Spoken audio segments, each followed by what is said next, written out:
Halo Sobat Dunia Aqua dan kawan-kawan semuanya, selamat datang di Dunia Aqua Channel. Di video kali ini kami akan membahas tentang membuat aquascape tanpa algae. Kenapa kami membahas ini? Karena pasti banyak sekali penghobi aquascape yang menginginkan memiliki aquascape tanpa adanya algae. Bener nggak?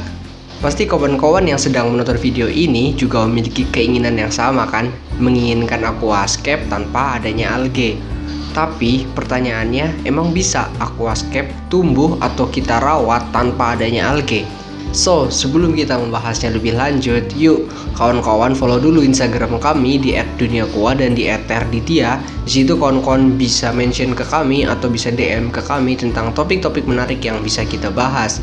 Dan jangan lupa juga untuk tekan tombol like dan juga tombol subscribe agar channel ini dapat terus berkembang.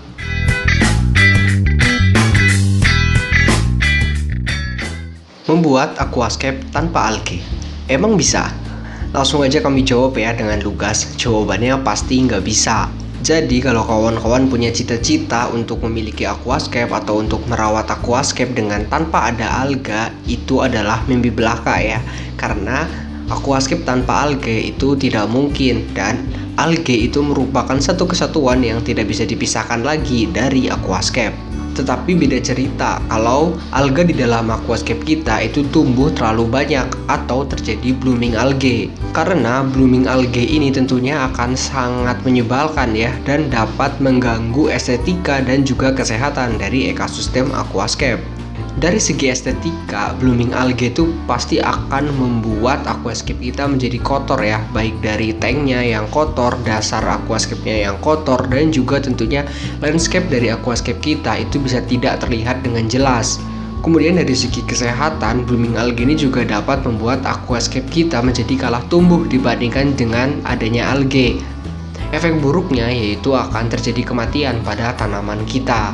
So, yang harus kawan-kawan lakukan adalah bukan membuat aquascape tanpa adanya algae, tapi yang harus kawan-kawan lakukan adalah bagaimana caranya kita dapat mengkondisikan algae yang ada di dalam aquascape.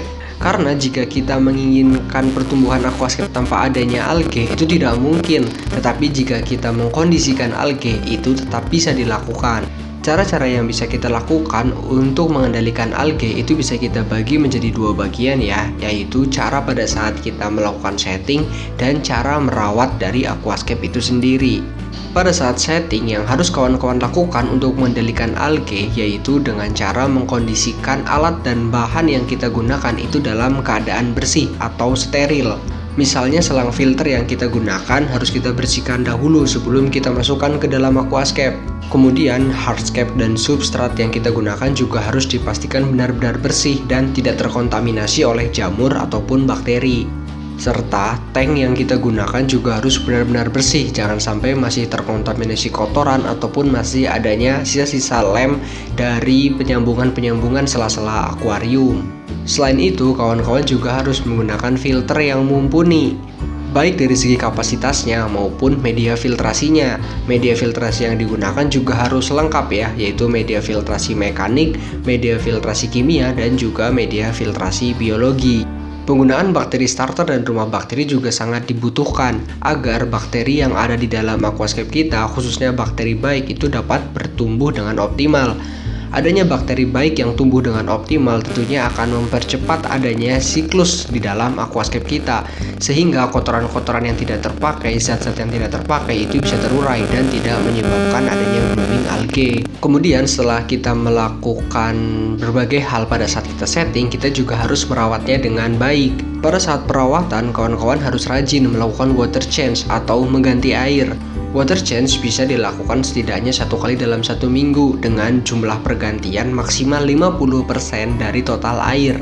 Walaupun pada saat awal setting biasanya water change harus dilakukan secara lebih sering ya, setidaknya 2 kali dalam 1 minggu.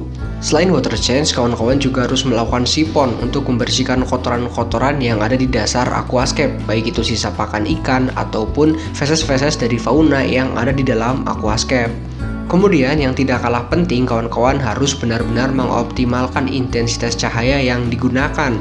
watt yang kita gunakan dari lampu yang kita gunakan itu harus benar-benar mencukupi. Kemudian durasinya juga harus optimal, seperti misalnya 8 sampai dengan 10 jam per hari atau menggunakan mekanisme-mekanisme durasi yang lainnya. Dengan melakukan hal-hal ini, kejadian adanya blooming algae tentunya dapat kita minimalisir dan aquascape kita tentunya akan tampil dengan sangat cantik dan juga dengan sehat.